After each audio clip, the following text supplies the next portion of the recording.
Serbisyo o programang pautang hatod sa Land Bank of the Philippines. Dinhilang sa Balitang Land Bank. Kada Martes, alas 5:30 sa kabuntagon sa RMN Stations nationwide. Malandaw sab kini sa Facebook ug YouTube Live sa RMN Stations ug sa Signal TV Channel 309. Para sa uban pang updates, i-like, follow ug i-share ang official Land Bank Facebook, Instagram ug YouTube accounts na @Land Bank Official, @LBP Official sa Twitter. O di ka lang sa opisyal nga Land Bank website nga www.landbank.com. Hatod sa Land Bank, we help you grow. We help you grow.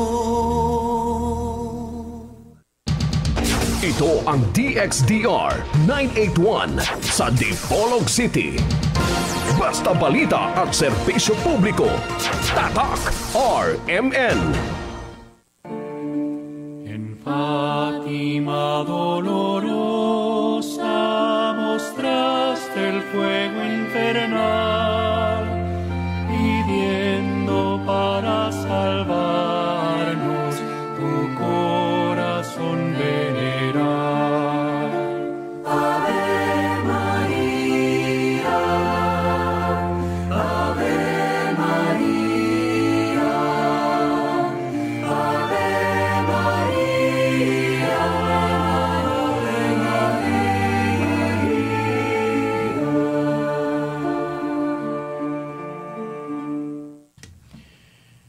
Be ye followers of me, even as I also am of Christ.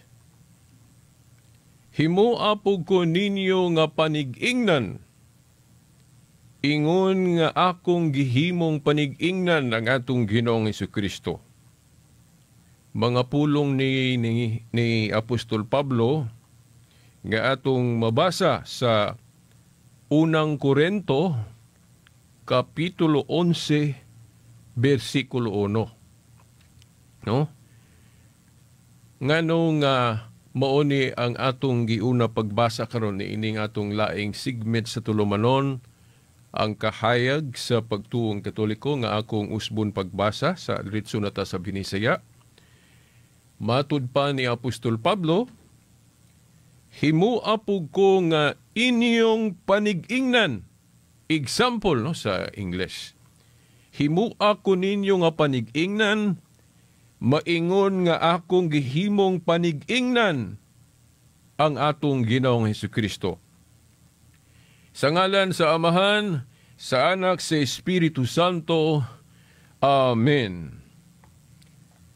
Niya na usab ang atong tulumanon nga kiuluhan, ang kahayag sa pagtuong Katoliko uban gihapon ni ining ubos ninyong alagad sa maong tulumanon, Silbert Donduyano Sr. alias Veritas. Okay, makauban.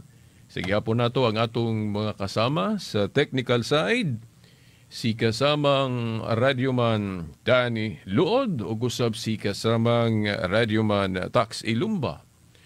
Ang atong pasiunang patimbaya sa atong amahan dinhi sa atong istasyon, si kasamang radyoman Edgar Dagumo ubana sa iyang mga kaubang mga radyoman. Nga ato pong kahigala no sa maong istasyon. Okay. Ako sa gihapon moingon maayong adlaw sa Ginoo og unsa man taro no? Pizza 31 sa bulan sa Oktubre. So katapusang adlaw sa maong bulan o ugma ato nang sa ulugon ang adlaw sa mga santos no sa Pizza 1 sa Nobyembre o sa Pizza 2 adlaw sa mga nangamatay na mga kalag nga atong gituhuan nga tuan na dito sa kanang gitawag na tog estado sa paglinis o kanang paglimpyo ay muadto sa langit. No, kanabang gitawag na tog purgatorio. Oh, linisanan. Okay. Mao na nga ato nang hisgutan karon ni ining atong laing segment sa maong tulumanon. Okay, again, maayong adlaw sa Ginoo. Niya atong pagyukbo sa atong amahan sa atong diocese diri sa Dipolog nga kaganina nga maoy nagpreside no sa misa sa cathedral, Most Reverend Severo Kaermari o uban na no sa mga kaparian niya. Sama pananglit ni okay, Reverend Father Ruin Salvo o gusab si Reverend Father Yunilo Dagpin Jr. o dili na nako may sigutan ng uban kay daghan man sila, no? So atong pagyukbo kanila o bisa na dili sa maong diocese ato gihapong pagyukbo. So nganong giuna na to pagkutlo ning unang Korinto 11:1. Nga matud pa ni Pablo, "Be ye followers of me, even as I also am of Christ. Himu ako nga inyong panig-ingnan. Maingon nga akong gihimong panig-ingnan ng atong Ginoong Jesucristo." Ngano nga ito ning gibasa? Kay ato ning gibasa tungod kay usan ni sa kalig-unan nato mga Katoliko nga wala ta masayop anang kung atong gihimong panig-ingnan ng atong Ginoong Jesucristo kay mga Kristohanon man ta, di ba? Mga Kristohanon man ta nga ang atong panig-ingnan ng atong Ginoong Jesucristo, pero ngano man nga niingon man si San Pablo, Apostol ni Kristo, ngano niingon man siya nga himo apog ko nga inyong panig-ingnan. Now, naamang ko'y mga igsoon nato nga moingon nga sayop mo mga Katoliko kay si Kristo ramay tigpataliwala, tali sa amahan, o sa katauhan. So, siya rag yung example. Pero, nga naman nga kamo mga Katoliko, i-appeal man ninyo ng mga santos, gihimo man po ninyong example. Ang pruiba na kay inyong gihimuan og mga larawan, inyong gihimuan og mga monumento o mga estatua. Sa pagpamatuod nga, gihimo po ninyo silang example ang mga santos. So, mingon sila nga, ditsuhanay ra gyud ni Kristo. Wala gyud pa'y lain pa nga atong himong example diha kay si Kristo raman. Wala na ilabot ng uban diha sama sa mga santos. Now, kung mauna ang atong baruganan sa pagtuo, now atong gikontra ang gipahayag ni San Pablo. Unang Korinto 11:1. Himu apog ko nga inyong panig-ingnan, maingon nga akong gihimong panig-ingnan ng atong Ginoong Jesucristo. Kay actually, si Kristo ang atong example. Pero gihimo man niyang kasangkapan pod ang mga apostoles. Unsa may gibuhat ni Kristo, unsa may iyang tahas pag mensahe sa kabubuton sa amahan. Di ba? So mao na si Kristo. Niya si Kristo kay wa man siya mag-inusara anak nga buhat. No? Iyang una-una nga ako di man ko magdugay po diri ini akong personal presence. Mubalik man ko asa ko gikan, mubalik man ko sa amahan. Kinsa may mopadayon aning akong buhat. Buhat sa kanang pagsabwag sa mensahe sa amahan. So, kinahanglan mo, pili yung mga tao nga akong i-authorize nga mubuhat sa akong mga buhat. Of course, kadto na pong pwede mabuhat nila. Saman, kanang pagsangyaw, pag-preach, o pag-administrar sa kanang mga sakramento. Saman na sakramento, kanang mga visible sign ba sa pagpadangat sa grasya. Sama na ang bautismo. Okay. Visible sign na makita. Timaan na sa kanabang grasya. Tuburan sa grasya nga na tungod kay atong gituman ang instruction sa Ginoo nga magpabautismo ta. O guban pa nga mga visible signs diha, no, nga mao na nga gitawag na tug sakramento. Okay. Now, dili na mo atong tema. Ang atong isgutan karon unahon nato ning mga santos.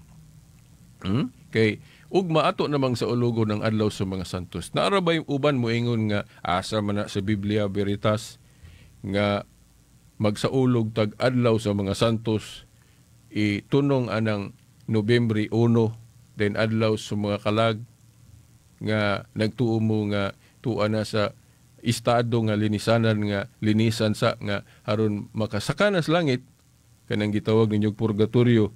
Asa man na mabasa sa Biblia nga ang mga apostoles nagsaulo ganang adlaw sa mga santos ug adlaw sa mga nagamatay o mga kalag. Okay.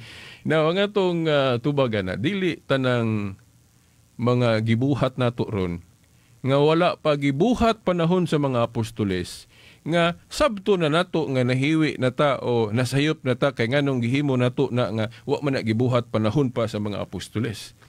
Nalimot siguro ta nga ang atong Ginoo nanudlo diha sa ebanghelyo nga ang iyang iglesia, ang iyang katawhan, ang iyang mga disipulo maglambo. Ito pa muuswag nga buot ipasabot kung unsa to iyang gibuhat sa una, ingon siya nga ayaw ninyo kini ra gyud hanga dili mo pwede mo pakapin o o kanabang mo palambo pagyud ug unsa inyong nakita na kung gibuhat maora na ayaw ninyo palaboy inyo palaboy so to pa ayaw mo paglambo. Now mga igsoon kung mao na nga tong pagsabot nga walay paglambo ug unsa to sa una maora gyud na wala gyud pundok para nako nga nakatuman. Ngano man tungod kay pastilan tanang mga pundok ron naglambo. Tagamon ako usa ka example nga nagamit sa Biblia, nagpailang nga mga Kristohanon. Na sila gibuhat nga wala pa gibuhat panahon sa mga apostoles. Okay. Nalagi paglambo nasa Daniel 12:4 kung wa ko masayop nga giingon diha ni Daniel nga moabot ang panahon nga mutubo ang kahibalo. O sa to pa doon ay paglambo. Mutubo ang kahibalo. Knowledge shall increase. O. So, gitagna na nga doon nagay pag-uswag. Pag-uswag. Na, karon kung muingon mo nga walay pag-uswag, walay kalambuan, ug unsa to sa una, maura gyud wa lagi nakasunod na to kay sa una ang mga apostoles magsangyaw. Parehas man anang atong kasagaran mga pari ron nga magsangyaw gani nga dili gali particular nga mukutlo gyud numero o bersikulo nga moingon sumala sa kapitulo, sumala sa bersikulo, di ba nga maghisgot og numero ba ay basahon ang mensahe. Panahon sa mga apostoles dili ingon ana, diretso gid silang kutlo sa mensahe, walay kutlo og numero. Kay sa ilang panahon wala pa man mabutangi og chapter og verses sa mga apostoles, mga propeta. Pagtuon ra gud mo anang giun sa pagkahimo ning Biblia, di ba sa mga manuskrito sa una wala na butangig chapter o verse. Kung tanaw na to sa kasaysayan mga Katoliko mga ligabutang ana, di ba? Na karon kung moingon mo nga kung wala gibuhat sa mga apostoles nya atong buhaton karon nasayop na ta, di naapil mo kasayop. Kay nganong mangmugamit mo anang Biblia nga gibutangan sa Katoliko og chapter og verse nga wa man na sa niadto panahon sa mga apostoles o mga propeta sa daang tugon. So nasayop na mo. Unya, naay pundok ron di lang nako hinganlan. Pwede raman hinganlan, di man po dautan. Nya kay nakita magyud na to. Naay mga pundok ron nga kanang ngalan gyud sa ilang pundok nga naas Biblia, ilag yun ang ipasigarbo. Ilag yung ipasundaya gyud ang ngalan niya, Church of Christ. Iglesia sa Dios, Iglesia ni Kristo. Ibutang gyud ya atubangan gyud sa simbahan. Kanang ngalan ibutang gyud ba? Enang name tag. Now, makabasa ba ta sulod sa Biblia nga panahon sa mga apostoles ang templo o pa po sila kaugalingon nilang simbahan sa pagsugod kay katong templo nga ilang sudlan kadto matong templo sa mga Hudiyo. Di ba? Niya wala may mabasa diri nga kanang ngalan sa pundok pananglit katong templo. Wala man nabutangi dito Jewish religion o tinuhuan sa mga Hudiyo o Judaism. Wala man nagibutang diya sa tubangan sa building o sa templo. Niya mga apostoles lagi sa una, wa pa sila kahimog kaugalingon nilang simbahan o balay alampuanan. Magmeeting sila balay-balay lang. Di ba? Wala po nila butangi kanang building kini mao ni Church of Christ. Iglesia ni Kristo. Wala pa nila butangay kay ngunana sa una. So, sabton ba po nato? kung muingon ta, kung wala gibuhat sa mga apostoles, bawal na o sayop na nga atong buhaton karon. Nga, kinahanglan wa gi paglambo, wala gi pag-progress. Oh. So, dili lang kay mga Katoliko mo'y matamaan kung sabto ninyo ang Biblia nga og unsa to sa una mao ra gyud wa gi kalambuan. Kinilang radyo o magsangyaw ta pinagi sa radyo, wala pa man ipanahon sa mga apostoles. Usa man ni sa kanang gipanagna sa Daniel 12:4 nga moabot ang panahon nga mo tubo ang kahibalo. So ito pa, ang knowledge mo increase. So kung ang knowledge mo increase, ato pa, makahimo na din tag mga samaan ni. Internet, computer, radio station, TV station. Oh, wala pa man ipanahon sa mga apostoles. Bawal bang gamiton nato ni kay kuan? Kay wala pa ni gibuhat sa mga apostoles sa una. Okay. Ayaw, dili na mao. Unya na gito'y bersikulo sa Biblia, litra por litra, nga wala ta masahiyop sa atong pag-ingon nga dili supak si Kristo anang mga kalambuan sa atong pagtuo. No? Basta di lang yun masupak yun sa iyang pagtulunan sa gugma, sa iyang gospel. Asa mabasa? Juan 14:12. Juan 14:12. No, usahay ra ba kay modritso kog kutlo niya na sipiat ko sa bersikulong gigamit, no? O di man kay ko particular anang sumalas kapitulo, sumalas bersikulo kay panahon ni Kristo, panahon sa mga apostoles, di man sila ingon ana. Di ba? Si Brother Eliseo Soriano, peace be upon him, ni Taliwa na, di ba? Believe kay ko kay may kay mo memorize og bersikulo, chapter og verse. O di ba? Sumalas kapitulo, bersikulo. O di ba? Believe kayo ta. Pero si Kristo ba magsangyaw, mga apostoles ba magsangyaw? Ingunan na ba sa una nga, sumalas kapitulo, sumalas bersikulo. Wala pa man ni butangig numero sa una. Di ba? Mga Katoliko na may kabutangan eh. Di ba? Oo. So, si Kristo o mga apostoles sa una, murag mga pare magsangyaw ba nga, di kay particular anang sumalas kapitulo, sumalas bersikulo. Kay kanang pagbutang og chapter og verses para sa yon tunan, para sa yon hinumduman,